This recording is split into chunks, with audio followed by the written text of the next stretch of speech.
বাংলাদেশের এক প্রত্যন্ত গ্রাম, নাম তার মধুচরা। চারদিকে গভীর অরণ্য, মাঝখানে গ্রাম, আর পাশ দিয়ে বয়ে চলেছে সরু একটা খাল। গ্রামের মানুষ চাষবাস করে, খাল থেকে মাছ ধরে, সাদামাটা জীবন।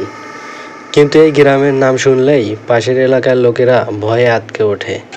তারা বলে, রাত নামলে মধুচরায় অশুভ কিছু নেমে আসে। গ্রামের প্রবীণরা বলেন, বহু বছর আগে এখানে ঘটেছিল এক বিভীষিকাময় হত্যাকাণ্ড। এক তরুণীকে নির্মমভাবে হত্যা করে খালের ধারে কবর দেওয়া হয়েছিল। সেই তরুণীর আত্মা নাকি এখনো শান্তি পায়নি। তরুণীর নাম ছিল লাবণ্য। সে ছিল অদ্ভুত সুন্দরী, কিন্তু গরিব ঘরের মেয়ে। গ্রামের প্রভাবশালী জমিদারের ছেলে রাজীব তার সৌন্দর্যে মোহিত হয়ে পড়ে। কিন্তু লাবণ্য রাজীবকে ভালোবাসেনি। সে ভালোবাসত গ্রামের সাধারণ কৃষক রফিককে। রাজীব তার অহংকারে মেনে নিতে পারেনি। সে লাবণ্যকে নিজের করার জন্য নানা কৌশল করে, কিন্তু ব্যর্থ হয়। এক রাতে যখন লাবণ্য রফিকের সঙ্গে দেখা করতে গিয়েছিল, রাজীবও তার সাঙ্গপাঙ্গরা পথ আটকে দাঁড়ায়। লাবণ্যকে টেনে নিয়ে গিয়ে নির্যাতন করে হত্যা করা হয়। রফিক প্রতিবাদ করতে গেলে তাকেও খালে ফেলে হত্যা করা হয়। সকালে গ্রামের লোকেরা খালের ধারে লাবণ্যের রক্তাক্ত দেহ খুঁজে পায়, আর রফিকের দেহ কখনোই পাওয়া যায়নি।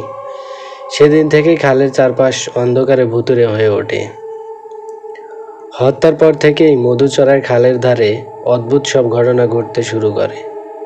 মাঝরাতে ভেসে আসে মেয়ের কান্নার শব্দ, কখনো আবার শোনা যায় চিৎকার। কেউ কেউ বলে খালের জলে মাঝে মাঝে লালচে রং দেখা যায়, যেন রক্ত মিশে আছে।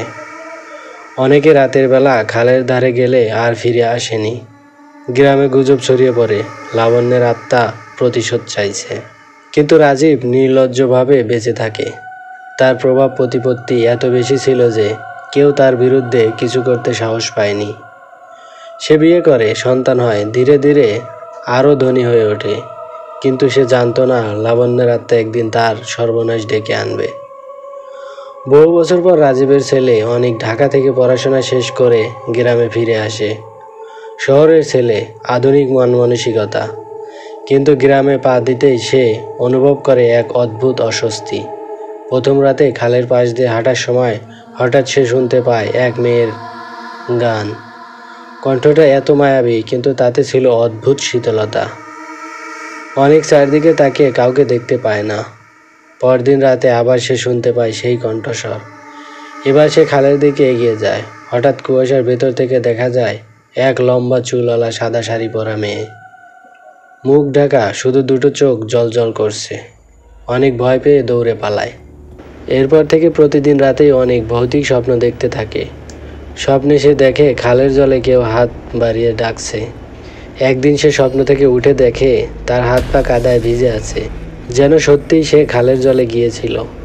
অনেকের বাবা মা ভয়ে কাঁপতে থাকে। তারা বুঝতে পারে লাবণ্যের আত্মা এখন তাদের পরিবারের উপর প্রতিশোধ নিতে এসেছে। এক রাতে অনেকের বাবা রাজীব ঘুমাচ্ছিল।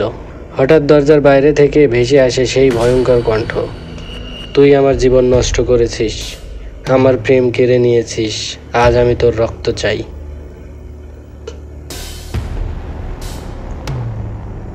রাজীব উঠে দাঁড়ায়। দরজা খুলতেই দেখে লম্বা চুলে ঢাকা মুখ, রক্তমাখা শাড়ি পরা লাবণ্য দাঁড়িয়ে আছে। তার ঠোঁট থেকে টপ টপ করে রক্ত পড়ছে। রাজীব আতঙ্কে চিৎকার করে ওঠে, কিন্তু তার গলা থেকে কোনো শব্দ বের হয় না। মুহূর্তের মধ্যে লাবণ্যের আত্মা তার গলা চেপে ধরে টেনে নিয়ে যায় খালের জলে। পরদিন সকালে গ্রামবাসীরা খালের ধারে শুধু রাজীবের রক্তাক্ত লাশ খুঁজে পায়। কিন্তু লাবণ্যের আত্মা এখানেই থেমে থাকেনি। সে শুধু রাজীবকে হত্যা করতে আসেনি, পুরো বংশকে ধ্বংস করাই ছিল তার লক্ষ্য। অনেকের ঘর রাতের পর রাত অন্ধকারে কাঁপতে থাকে। কখনো জানালা খুলে যায়, কখনো ঘরের আয়নায় লাবণ্যের প্রতিচ্ছবি ভেসে ওঠে। অনেকের শরীর ক্রমশ দুর্বল হতে থাকে। গ্রামের ঝাড়ফুঁক জানা ওঝারা এলেও কেউ তাকে বাঁচাতে পারেনি। এক রাতে খালের ধারে আবার দেখা যায় অনেককে হাঁটতে। গ্রামের কয়েকজন তাকে অনুসরণ করে। হঠাৎ তারা দেখে লাবণ্যের আত্মা খাল থেকে বের হয়ে অনেককে জড়িয়ে ধরে জলে টেনে নিয়ে যাচ্ছে। মানুষের চিৎকার, কিন্তু কেউ কিছু করতে পারে না। অনিকও অদৃশ্য হয়ে যায় খালের গভীরে। অনিকের মৃত্যুর পর রাজীবের পরিবার ধ্বংস হয়ে যায়, তার স্ত্রী পাগল হয়ে যায়, আর বাকি আত্মীয়রা গ্রাম ছেড়ে পালিয়ে যায়। কিন্তু অভিশপ্ত খাল আজও রয়ে গেছে। গ্রামবাসীরা বলে পূর্ণিমার রাতে খালের ধারে এখনো দেখা যায় এক মেয়েকে, লম্বা চুল, সাদা শাড়ি, চোখ দুটো অগ্নিশিখার মতো জ্বলছে। সে নাকি এখনো খুঁজে বেড়াচ্ছে রাজীবের সাঙ্গপাঙ্গদের, যারা লাবণ্যের হত্যায় সাহায্য করেছিল। বছর ঘুরে যায়, তবুও মধুচরা গ্রাম আজও অন্ধকারে ঢাকা। লাবণ্যের আত্মা এখনো শান্তি পায়নি। কেউ যদি রাতে খালের ধারে যায়, তার কানে ভেসে আসে এক মধুর অথচ ভয়ঙ্কর ডাক, এসো, এসো আমার কাছে। তারপর যা ঘটে কেউ আর ফিরে এসে বলতে পারে না। ভালোবাসাকে হত্যা করলে, নিষ্পাপ প্রাণের আর্তনাদকে উপেক্ষা করলে, তার প্রতিশোধ আগুনের মতো ছড়িয়ে পড়ে। মধুচরার খাল আজও সাক্ষী, অন্যায় যতদিন থাকবে ততদিন লাবণ্যের আত্মা প্রতিশোধ নিতে ফিরে আসবেই।